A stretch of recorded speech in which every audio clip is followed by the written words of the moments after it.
Good morning, everyone. What an honor it is for me to stand before you to speak about an organization whose mission and work are not only critical to this community, but make a lasting impact on the lives of our youth. I'm proud to have the honor to serve as the executive director of the Relatives. I'm proud to say that I help young people every day find a safe place when they have nowhere else to turn. I'm proud to say that I help young people who have been left to fend for themselves find a safe path in their lives. These 7 years that I've been with the Relatives have been truly life-changing for me. I've seen young people experience situations that most adults would never, ever be able to handle, and situations that many young kids should never, ever have to face.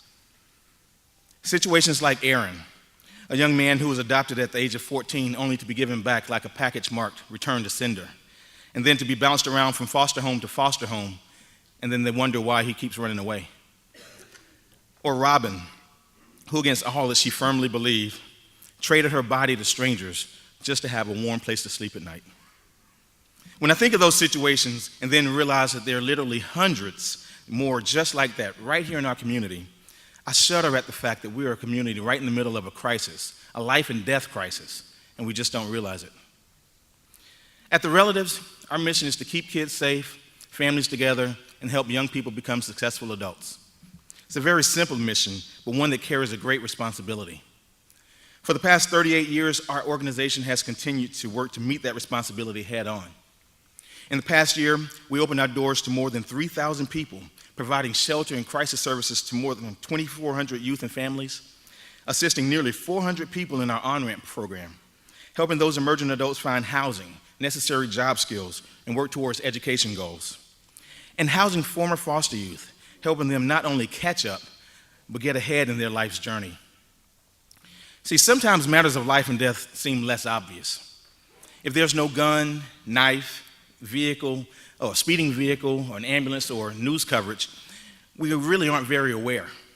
Even for us who work in this arena every day, we sometimes don't realize how massive this crisis really is. But every year, the need for our services gets greater and greater. When we opened the on-ramp program, we knew that there was a tremendous need for a service to help youth transition to be successful adults. But I continue to be amazed by the sheer number of homeless, disconnected, unprepared youth in this community, many of whom face the daily challenge of basic survival. I'm not sure you all heard me earlier, but on-ramp, a program that started nearly 3 years ago to serve 12 youth a year, helped nearly 400 last year. When that many kids in our community need help, it really screams crisis.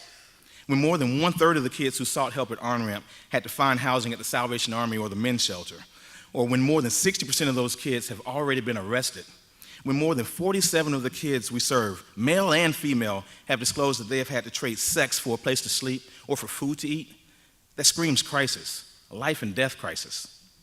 See, we often look at these kids hanging out around the transit center or in the streets and say, oh, there's trouble. Or why should we care? They don't. But when our young people who already don't have stable families or support systems to fall back on, and not at all prepared to be on their own, and often have to make the choice to steal or go hungry, or have to fight to keep someone from stealing a garbage bag filled with all of their clothes, and they honestly believe that this is all that the world has for them, it's a life or death crisis. It really is. Labor reports state that the unemployment rate for young people 16 to 24 years old is 17.1%, twice that of Americans over 25. But for kids like Daryl, whose number one priority is hoping that the men's shelter has space tonight, or Jordan, who's praying that she'll be able to stay a few more days in her foster home after she turns 18, employment is a distant dream. Kids like Amanda, a 15-year-old whose mother put her out on the street to survive on her own, they're behind the mark, but the expectation is that she becomes successful. Think of Maslow's hierarchy. Until the basic need of safety is addressed, nothing else even matters. So many of our kids are in real danger today. National reports state that there are 1.8 million homeless youth in America. 1.8 million. Nearly 40% of those have been in foster care within the past 3 years. Reports say that 1 in 4 foster youth will be incarcerated within the first 2 years of aging out. Now, let's look at that. The cost of incarcerating a person in North Carolina is $28,214 per person per year. We put more resources, significantly more resources, into jailing our kids rather than preparing them for success. We literally spend fortunes to punish for criminal violations that could likely be prevented with providing support and helping young people prepare for their success. Nearly $30,000 per year for jail, $750 per person last year for on-ramp, plus enrollment in education programs, increases in employment and job skills, safe housing, and the development of critical support systems, all of which are shown to reduce criminal activity, and all of which will establish promising futures as opposed to the absolute zero outcomes you get from jail. We have to continue to provide our youth with true options that will help them succeed, help them be productive citizens. When I think of what we do at On-Ramp and all of our programs at the Relatives and how important they are to the community, I think of a young lady named Patrice. Patrice had lived in 5 foster homes since she was 12, and then at 18, she had nowhere else to go.